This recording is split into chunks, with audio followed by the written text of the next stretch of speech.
If you are an industry professional with a 9 to 5 job, or even if you're an academic uh, doing research and serving in the academe, there are going to be moments where your job is going to be so stressful that you will feel that you're not doing any work for EB1.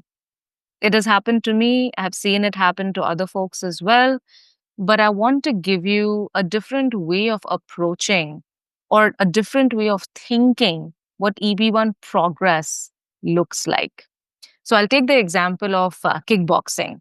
Between 2022 to 2024, I started going to a kickboxing class right here in Jersey City. That's where I live.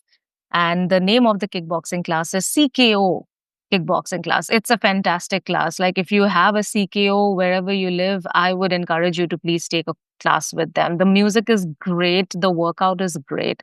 So what they do is they have a combination of hit workouts and kicking the bag.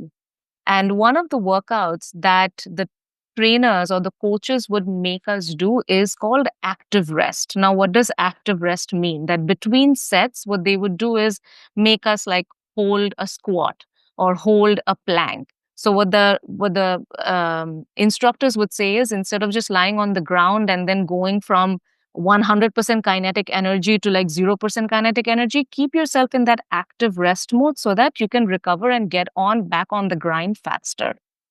So that's what active rest means. I want to give you some active rest strategies in EB1.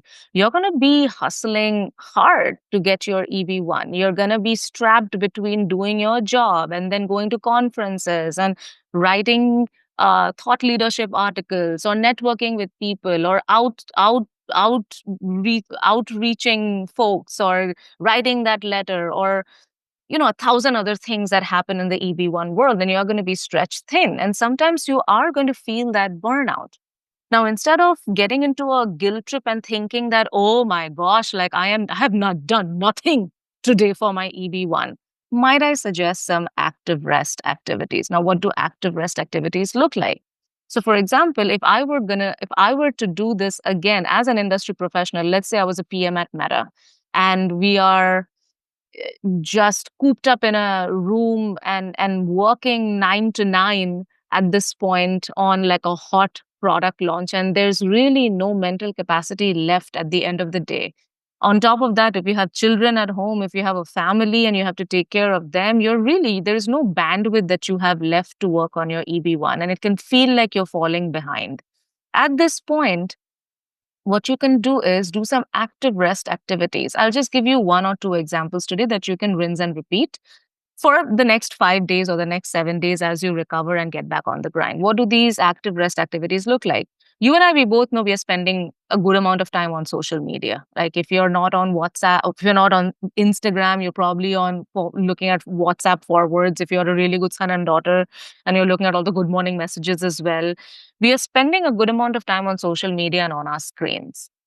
What you can do is, I'm not asking you to give up on social media or your brain resting exercises. What I'm asking you to do is, instead of giving 100% to that, do an 80-20 divide. Now, what is that 80-20 divide? 80% of the time, yes, you're looking at funny reels on Instagram, on TikTok, on Facebook, on YouTube shorts, whatever, pick your vice.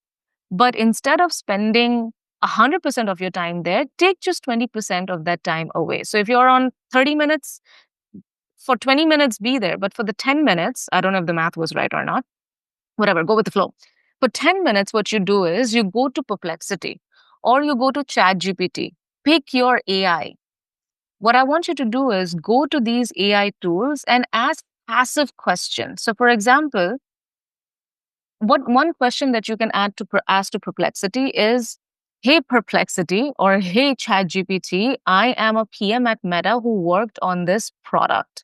Are there any media articles that are talking about this product?"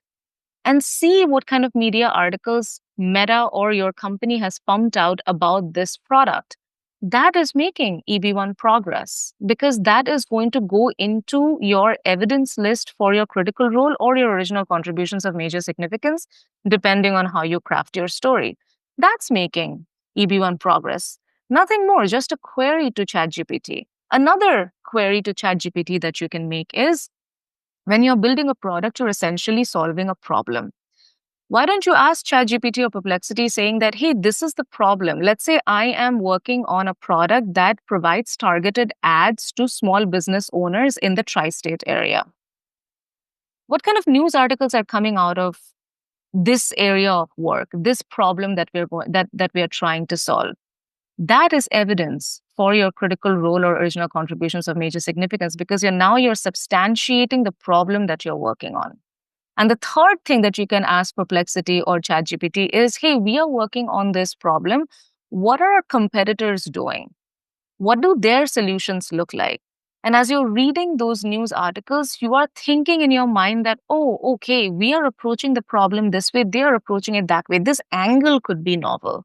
That is doing EB1 work. EB1 work does not always have to be outreach, does not always have to be judging a hackathon. EB1 work could also be collecting evidences of your work, thinking deeply about your work, figuring out what that argument is going to be that will help your lawyer or your USCIS officer set you apart from 1,000 others who are doing this the cookie cutter way. So the next time you are guilt tripping yourself, feeling like, oh my gosh, I'm not doing enough work for EB1, this is work. Just 10 minutes of you talking to ChatGPT, Perplexity, AI of your choice, and inquiring about your work, thinking deeply about it, and collecting evidences for the same. So binge on social media guiltlessly. Just do this small little here and there active rest exercises, and you are good to go. You're making progress on EB1. And realize that most people are just sitting on the fence thinking if they should do EB1 or not. At least you made the bold decision to go after it. So you should be proud of yourself. You should be kind to yourself. And you should be actively resting on your EB1 case. I hope it helps.